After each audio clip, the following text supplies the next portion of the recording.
have to say that I do feel a little bit like a substitute for the FA Cup final who didn't know he was going to play. But I'll have a bash. Basically, unfortunately, I haven't got a laptop because I spend all my money on wetsuits and stuff. But I have got a few like hard copy photos which I'll pass around at the end, and you'll basically be able to see pretty much what I'm nattering on about. Apparently, I was meant to talk about surfing in the northeast and stuff, but as a rule, I can only really talk about Tynemouth. So, has anyone been to Tynemouth before? Has anyone got an idea about what I'm talking about? Yes. Tell me, I don't really feel understanding. Basically, if you're going to talk about surfing, you're going to talk about Tynemouth, you've got to talk about Ronnie Hudson. And Ronnie Hudson is Stephen, who's meant to be here, not me. That's Stephen's dad. Him and some of his friends back in the day, like sort of early 60s, 63, was sort of the first person to sort of even think about surfing in Tynemouth. And it started because they used to work as beachies or lifeguards on the beach. And what they would do is they'd be out on their own boats, and then they'd see waves and they'd sort of row into the waves. And then as soon as they like actually caught the wave, they'd throw the oars in and stand on the back. Like, I don't know what they were doing watching the bathers and stuff. But they'd standing on the back of these boats, hurtling like on the huge wooden boats towards the shore. Like, I was talking to Ronnie yesterday and he said that what they actually used to do, because they kept slipping off and banging their shins on the seats, is they used to get old uniforms and nail them to the deck of the boat so you'd have some grip. So, you know, ingenuity, if you know about that sort of thing. Apparently, what happened was there was quite a big, people were coming from Australia to Cornwall and Cornwall to Australia, and surfers were going backwards and forwards, and no one was really bothering coming up yet. And the only way to sort of get a surfboard was to go to Cornwall and get one and bring it back. Now Ronnie's dad, so Stephen's granddad, was a carpenter, and he made a board for Ronnie just off the top of his head, which apparently weighed about 60 pounds. Like super, pretty much as heavy as the boat, you know? And him and his pal would go down, it would take 3 of them to carry it down, to paddle out. And you know, they just basically had a crack at it for a bit, and they didn't know what to do. There wasn't surfing magazines, there wasn't DVDs, there wasn't anything. They just sort of had a vague idea about what you were meant to be doing and had a bash at it, you know? And that continued for a bit, and then, you know, the suss out that we'd go to Cornwall, get a board, and you know, they gradually started getting a bit better.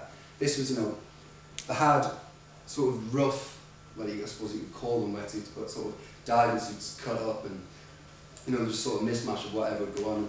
That went on like that for about 5 years, until sort of like the 70s.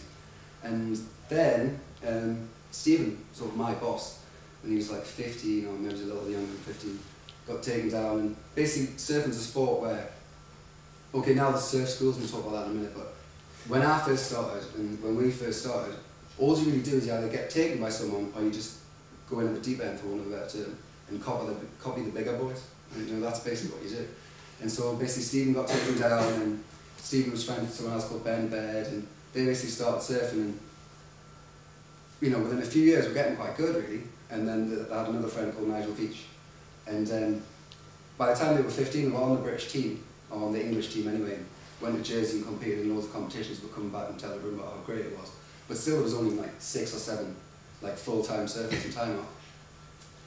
And then, you know, that's what went on for a year, and there was, you know, for a couple of years, and we were getting better all the time. There was a few people getting interested, but obviously the equipment wasn't what it was, or what it is now. You know, back then, it was, you know, and the water's cold. I don't know if anyone's been in it, also. It's not warm, right? So, you know, there was a few takers, and then, sort of, you know, for Tynemouth, a guy called Nigel Features was talking about, he was friends with Stephen, and he got really good, and basically got offered, obviously this I don't know, you might be able to help, Pete might be able to help me with this right now, is that he got offered sponsorship and it came through Go, alright, and I got told a really funny story today, which is that to do anything you need money to travel, okay, and it was going to cost money to travel and do the competitions. And Veach was quite into this idea of getting some money, right, but when he realised that Go were just going to give him wetsuits and weren't actually going to pay him, for all the photos, when you go and do photo shoots, you get gaffer tape or duct tape and stick it over the Go badge. And basically refused to take the gaffer tape off until he got some money, and that's basically how it happened for a little.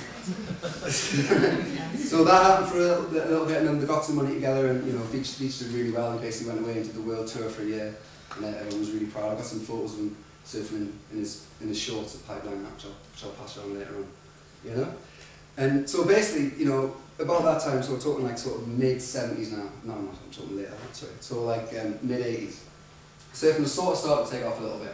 And I thought, I was under the impression that, you know, we were talking before about the Black Middens, which is out there where the shipwreck is. that people didn't start surfing there till later on, but I'm assured that they were surfing there from like pretty much day one. As soon as they sussed that there was waves, they were surfing the middens, they were surfing another break a little bit further up the coast called Hartley.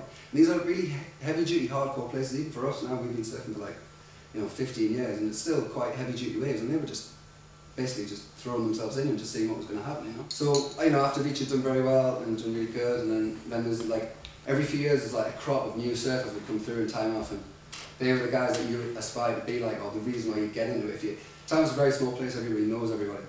And so after Beach there was like Jesse and Gabe Davies, who apparently used to have to share a surfboard, and they'd been all the time. Anyone who knew anything about the beach knew who Gabe and Jesse were, and then there was Sam. Obviously they've gone on to do really good things, being British champions, English champions, which is pretty good considering, if you go to Cornwall, which is where everyone assumes the scene is, there's thousands and thousands of surfers, and the standard's good, but if you watch, there's, if there's 50 guys in the water, there'll be 5 that surf really good. Well, in time off, like in the sort of early 90s, there'd be 30 surfers, and 20 of them could surf it. I think sort of 1991 got our first surf shop, which basically was a little cafe on the beach run by a guy called Tony, and he did chips, and then in the back he sold you a wetsuit, and that's basically all went for a bit. And then they moved up to Front Street, and that was good. That was the first time we really like sort of had somewhere to hang out. We could like when I was young, I was like, this guy in school, like, you could sort of go and people would meet there, and there was like a little, so you could feel like it was a little scene for like sort of park or something, which was quite good. And that's what went on for a little bit, and then for one reason or another, Tony stopped with the surf shop, and then Stephen set up the surf club with his friend Mark in 1995, and they started again on the beach. Like, we've still got little premises on the beach where we do the surf school from. We started there, and then about a year later got the premises up on the top where the on the Grand Parade where the Park Hotel is, and basically that was it. Got established there, and then again it was somewhere to hang out. It was somewhere where we could even meet or go surfing, or at least learn a little bit. People I learned lots of stuff there about what conditions are going to be good, when what weather you need to get good waves in time, and all that sort of thing. And then we started surf school. For about 6 or 7 years, we'd get about, 30 or 40 people a month coming and showing interest, and 10 wanting to come for lessons. And that went on, pretty much stayed the same up till about 3 years ago. And I don't know if it's because it's coincided with car adverts having surfers, and you can get hair gel now that says surf hair on it, and various other things. Obviously it's a great sport and we love it, and we've been simple. But there's, there's been just such a massive influx that I was so busy, and everyone's coming and everyone wants to get into it. And when I started there was 30 surfers, and now there's, I think 500? That's more? 6? A lot, anyway, right? There's a lot more, there's a lot about it. And the greatest thing that I've thought of, with the whole evolution thing, nature thing, and whatever's going on in time for the minute, is this time of year is the best for us to get waves, right? And then about 3 weeks ago, or maybe about a month ago, we had like a period of about 3 weeks where the surf was really, really good, and it was heaving every day. Like, the beach was really busy, and there's loads of other little secret spots that aren't so secret anymore where everyone goes surfing. But every spot was just rammed every day, and it was quite a good feeling in the water. And the surf got really big on Friday, and there'd been 30 or 40 guys in at once, all day, all week. And they got so big, what you notice is when the waves got really big, sort of the people disappear. Right? There's a lot more people standing on the top than there is actually in the sea. And there's this really big day on this Friday, which I think was the Friday before there was a competition on Saturday. And I went for a surf on the beach, and it took me about an hour to paddle out. You've got to paddle out past the waves, it takes a while. I was really tired. And I got out there, and it was pretty cold, and it was pretty big, and I was sitting there thinking, this is about as big as I can remember the beach being in, the whole time I've been surfing. And I looked across to my left, and there was this young girl just sitting on a boat. And I was going, right, and there's this young girl called Daisy, right? She's 13 or 14 years old. And I was going, you alright? And she was like, yeah. I was like, and she wasn't lying, you could tell by the look, she wasn't scared. And I was just saying, this is amazing, like this sport's come from so far. And now we've got, all these macho lads have disappeared into the woodwork to watch the football in the pub.